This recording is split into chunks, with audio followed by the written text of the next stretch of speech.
Hello students of class 12th. Today's in video lecture we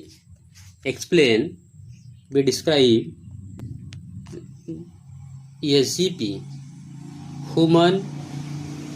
human genome project ESGP।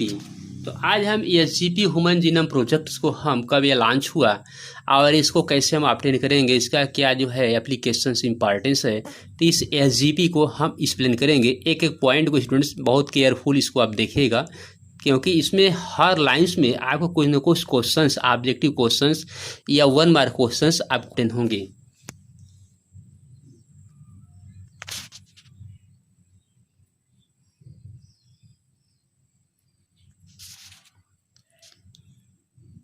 Point first, joint venture of US Department of Energy and National Institutes of Health NIH, later joined by Wellcome Trust UK. Second point, launched in 1990, completed in 2003। तो 1990 में launch हुआ था लेकिन complete हुआ था 2003 में। This project work together the determination of complete DNA sequence of humans। यह project जो है कंप्लीट डीएनए सीक्वेंस को, ह्यूमन के कंप्लीट डीएनए सीक्वेंस को यह डिटरमिन करता है। Next, DNA is the store house. DNA क्या है? स्टोर हाउस है ऑफ जेनेटिक इन्फॉर्मेशन का, and determine it's sequencing of base pair can solve many medical, agricultural, environmental and evolutionary mysteries. तो ये जो है, जो डीएनए का बेस पेयर सीक्वेंस है, यह डिफरेंट पर्पस में यूज किए जाते हैं। जैसे अभी हम यहाँ नेम लिए मेडिकल में, एग्रीकल्चर में, इन्वायरमेंटल में एंड सो एक्सेट्रा। तो ये तो आपका जो है ESGP है। ESGP कब लॉन्च हुआ, इसका क्या यूज है एप्लीकेशन से। अब हम ये देख लेते हैं जो हमारा पॉइंट सेकेंड्स है। Point seconds, relationship of ESGP with bio informatics. तो ESGP का बायो इनफॉर्मेटिक्स में क्या रिलेशन है? बायो इनफॉर्मेटिक्स में ESGP ह्यूमन जीनोम प्रोजेक्ट का रिलेशन क्या है? बायोलॉजी में रिलेशन, बायो से क्या रिलेशन है, इसको हम एक एक पॉइंट करके इसको थोड़ा स्टडी करते हैं।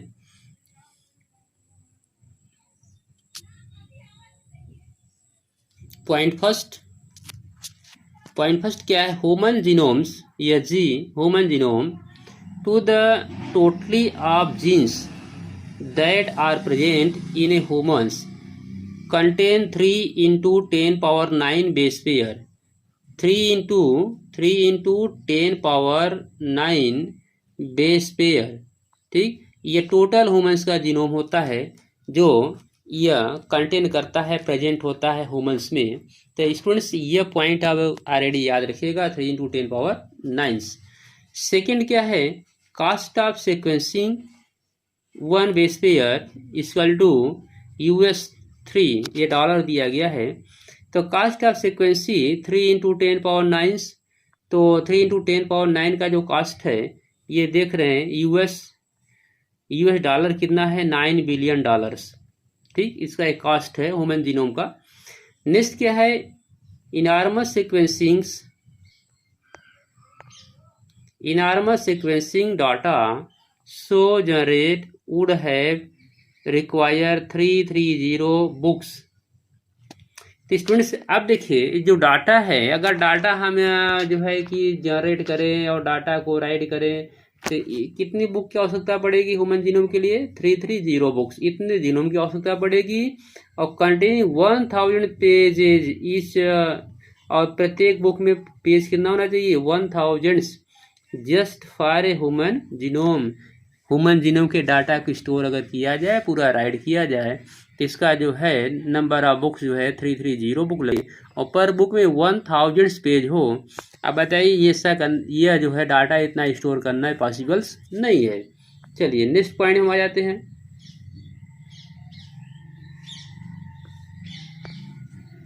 Hence for storing, retrieving and analyzing this enormous data a new branch of biology has been developed. इसलिए यह डाटा को एनालाइज करने के लिए बायोलॉजी का एक ब्रांच डेवलप किया गया, नोन एज बायो इन्फॉर्मेटिक्स। तो ये बायो इन्फॉर्मेटिक्स जो है स्टूडेंट्स, ये क्या करता है, ह्यूमन जीनोम के डाटा को स्टोर करता है, और ये आपका एक न्यू बायोलॉजी का एक ब्रांच है, बायो इन्फॉर्मेटिक्स। नेक्स्ट पॉइंट आप देख रहे हैं, नेक्स्ट पॉइंट्स की बात हम कर रहे हैं अब। Genome of many non human models such as bacteria, yeast, ठीक, और सिनोरबेटिक्स, ठीक, drosophila plants, rice and arabidopsis have also been sequenced. तो यह ह्यूमंस के अलावा इसमें भी जो है, जो अभी आपको सब नेम दिया गया, इसमें भी सीक्वेंसेस पाए जाते हैं। चलिए अब हम नेक्स्ट पॉइंट पे हैं। नेक्स्ट पॉइंट क्या है,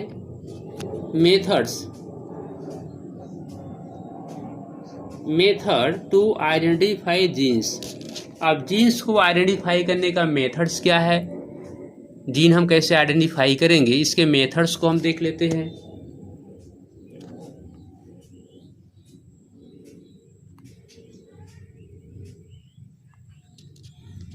हाँ स्टूडेंट्स, पॉइंट फर्स्ट को फोकस करते हैं, टू मेथड्स है आइडेंटिफाई, कौन कौन से, ESTS एक्सप्रेस्ड सीक्वेंस टैग। तो स्टूडेंट्स ये शॉर्ट नेम है और यह फुल नेम है, ESTS एंड सीक्वेंस एनोटेशन। तो ESTS क्या है, as the name suggest this refer to the part of DNA that is expressed, that is transcribed as mRNA and translated into proteins. Therefore, it basically focuses on sequencing the part denoting a gene. तो इस तरह से ये हम क्या देखते हैं, ESTS क्या है, एक तरह से जो डाटा है ये DNA का जो है, जो mRNA प्रोटीन्स बनता है, तो उसके अकॉर्डिंग हम जो है ESTS सीक्वेंसिंग देखते हैं। सेकेंड आपका एनोटेशंस है। तो इन दिस अप्रोच, इसमें क्या करते हैं कि इंटायर जीनोम होता है, coding and non coding is sequencing and later on function is assign to each region of the genome. तो इसमें हम जो है यही टू मेथड यूज करते हैं, ESTS मेथड, और सेकेंड जो आपका मेथड्स है एनोटेशन मेथड्स। अब इसके बाद हम लोग देख लेते हैं जीनोम सीक्वेंसिंग। ये जीनोम सीक्वेंसिंग, जीनोम का सीक्वेंस क्या है, इसको भी डिस्क्राइब करते हैं। DNA from the cells is isolated, DNA को सेल से आइसोलेट करते हैं सबसे पहले, एंड इज रैंडमली ब्रोकन, और इसको ब्रोक करते हैं DNA के सीक्वेंस को into fragments of smaller size के फ्रेगमेंट्स में इसको ब्रोक करते हैं। तो इस तरह से ये जो है जीनोम सीक्वेंसिंग का फर्स्ट स्टेप। इसके बाद हम क्या देखते हैं सेकेंड स्टेप में, दीज फ्रेगमेंट्स आर क्लोन, यह फ्रेगमेंट क्लोन होता है into suitable host using vector के लिए यह जो है क्लोन का वर्क करता है। Third, cloned fragments amplify in the host, यह जो क्लोन फ्रेगमेंट्स है होस्ट में एंट्री करके वो एम्पलीफाई करता है, अपना नंबर बढ़ाता है। Amplification facilities on easy sensing. Next point, common vectors use VAC bacteria artificial chromosomes, and second क्या YAC ईस्ट आर्टिफिशियल क्रोमोसोम। तो ये वेक्टर्स का वर्क करते हैं। इस वेक्टर में दो वेक्टर का हम यूज़ करते हैं स्टूडेंट्स, इसको ध्यान रखिएगा, BAC और YAC सब एग्जाम में आते हैं। Common host bacteria and east, जो कॉमन होस्ट है बैक्टीरिया एंड ईस्ट है।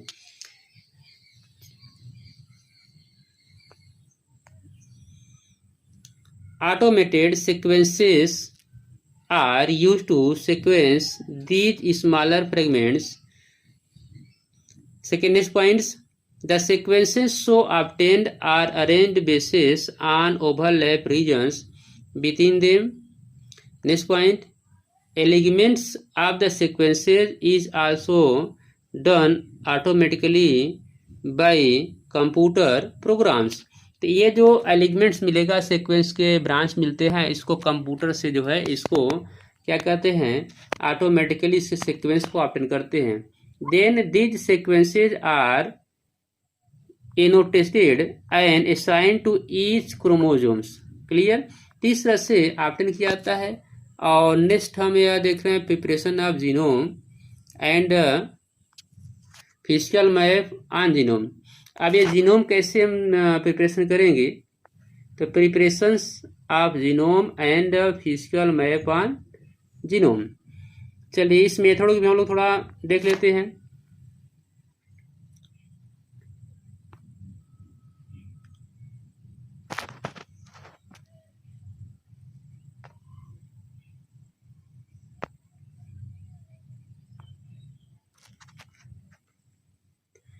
नेक्स्ट पॉइंट जो अभी हम बात कर रहे थे, preparation of genome, genetic and physical map on genome.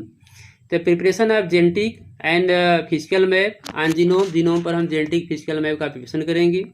तो point first, 2 method are use. इसमें 2 मेथड यूज करते हैं.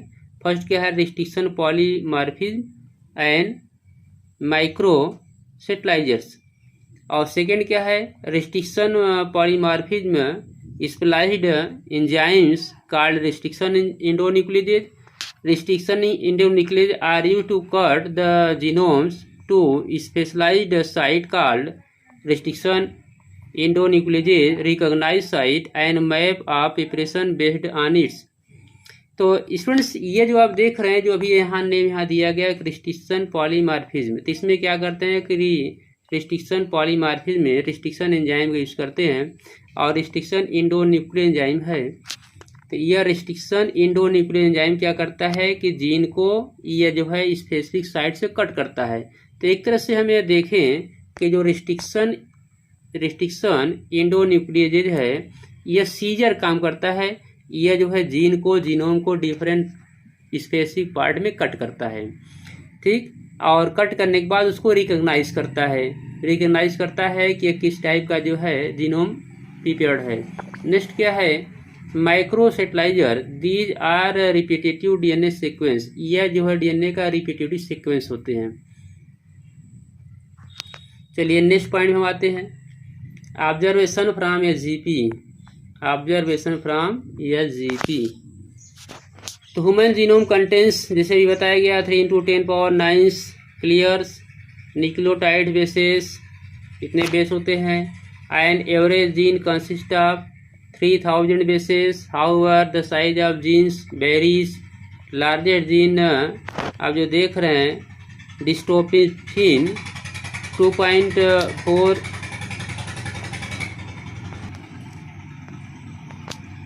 नेक्स्ट पॉइंट देख रहे हैं, total number of genome in human genomes. Total number genomes आप देख रहे हैं. Over 50% of the discovered genome have unknown function. जिसमें 50% का जीनोम जो है उसका फंक्शन अभी अननोन है. Less than 2% genome is coding, और लेस देन 2% जो है जीनोम कोडिंग करता है. Clear. Next point, larger portion of genome consist of repeating sequence. जो लार्ज नंबर होते हैं वो रिपीट करते हैं, उनके सीक्वेंस रिपीटिंग सीक्वेंस बनते हैं. Repetitive sequences have no coding function. इस पर कोई कोडिंग फंक्शन नहीं होता है. They are repeated over 100 of 1000 time, जो कि 100 या 1000 टाइम रिपीट होते हैं. They may have a role in evolution. जिसका रोल इवोल्यूशन में होता है. चलिए नेक्स्ट पॉइंट की बात करते हैं, chromosomes with most genome. Chromosome with fewest genome chromosomes. तो ये जो मोस्ट जीनोम क्रोमोसोम है जिसको आप यहाँ देख रहे हैं, और जो फ्यू है वाई से यहाँ दिखाया जा रहा है. SNPs single nucleotide polymorphism occur at the about 1.4 billion locations in human DNA. They are believed to have significance in exploiting disease and evolutionary history of genome beings. हाँ तो स्टूडेंट्स, हम जो है जो ESGP को कैसे प्रिपेयर करते हैं, इसको हम एक डायग्राम आपको दिखा रहे हैं। ESGP में क्या करते हैं कि जैसे आप यहाँ देख रहे हैं, आपको दिखाया जा रहा है कि एक यहाँ सेल्स है, ठीक, ये जो है एक ह्यूमन्स का सेल्स है, और सेल से क्या कर रहे हैं, क्रोमोजोम को ऑब्टेन कर रहे हैं। सेल में क्रोमोजोम्स होते हैं, न्यूक्लियस में जानते हैं, और इससे क्या है कि DNA को सेपरेट करते हैं, और DNA को के जीन को रिस्ट्रिक्शन इंडोन्यूक्लियर एंजाइम से डिफरेंट पार्ट में कट करते हैं। जो रिस्ट्रिक्शन, जैसे अब अभी ये बताया गया, रिस्ट्रिक्शन इंडोन्यूक्लियर जो एंजाइम है, तो इससे ये DNA को डिफरेंट स्पेसिफिक पार्ट में कट करते हैं, और कट करने के बाद इसके जितने कॉपी बनेंगे, जितने पार्ट बनेंगे, उन सभी पार्ट का जो है कंप्यूटराइज्ड जो है ऑटोमेटिकली कंप्यूटराइज उनका डाटा स्टोर करते हैं। और जो डाटा स्टोर करेंगे, इसी डाटा को ही जो है हम ह्यूमन जीनोम कहते हैं। और ये जो डाटा स्टोर करेंगे, तो इससे कन्फर्म होता है कि इस ह्यूमन्स का, इस सेल से जो ऑब्टेन किया गया जीन्स, उस जीन का जो है प्रोजेक्ट कैसा है। तो इसके कुछ गोल्स होते हैं, तो हम देख लेते हैं कि ह्यूमन जीनोम प्रोजेक्ट का गोल क्या है। तो स्टूडेंट्स, हमें देखते हैं गोल ऑफ ESGP। तो गोल में क्या देख रहे हैं, first identify all approximately 20,000 to 25 gene humans DNA। तो ये जो है अप्रॉक्सीमेटली जो दिया गया है ह्यूमन DNA को जो आइडेंटिफाई करना। सेकंड क्या है, determine the sequences of 3 billion chemical basis pair that make up human DNA। तो 3 बिलियन जो बेसिस पेयर हैं ह्यूमन्स में, इसको डिटरमिन करना। Next, store this information in database, और इस इंफॉर्मेशन को डाटाबेस में स्टोर करना। नेक्स्ट है improve tools for data analysis, और टूल्स को जो है टूल्स को इम्प्रूव करना डाटा एनालिसिस के लिए। नेक्स्ट क्या है, transfer related technology to other sector such a industry, और इस टेक्नोलॉजी का जो है अदर सेक्टर में, जैसे इंडस्ट्री है, एग्रीकल्चर है, तो उसमें जो है इसको यूज़ करना। नेक्स्ट पॉइंट हम देख रहे हैं, जो नेक्स्ट पॉइंट है, address the ethical, legal and social issue, ELSI, ethical, legal, social issue that may arise from the project. और इस प्रोजेक्ट्स में इन सबको जो है इथिकल को, लीगल को, सोशल को एड्रेस करना। ये जो ह्यूमन जीनोम प्रोजेक्ट के गोल्स हैं। हाँ तो स्टूडेंट्स, इस तरह से हमने ESGP ह्यूमन जीनोम प्रोजेक्ट क्या है, जैसे आपको एक फिगर वाइज हमने दिखाया ह्यूमन जीनोम प्रोजेक्ट में किस तरह से जीनोम तैयार करते हैं और उसका क्या एप्लीकेशन है, और ह्यूमन जीनोम प्रोजेक्ट के क्या गोल हैं। That is very very important. So हमारा जो न्यू लेक्चर होगा, दैट इज़ DNA फिंगरप्रिंटिंग्स, जो आपको हमने अपने वीडियो लेक्चर में शो करेंगे। So thanks.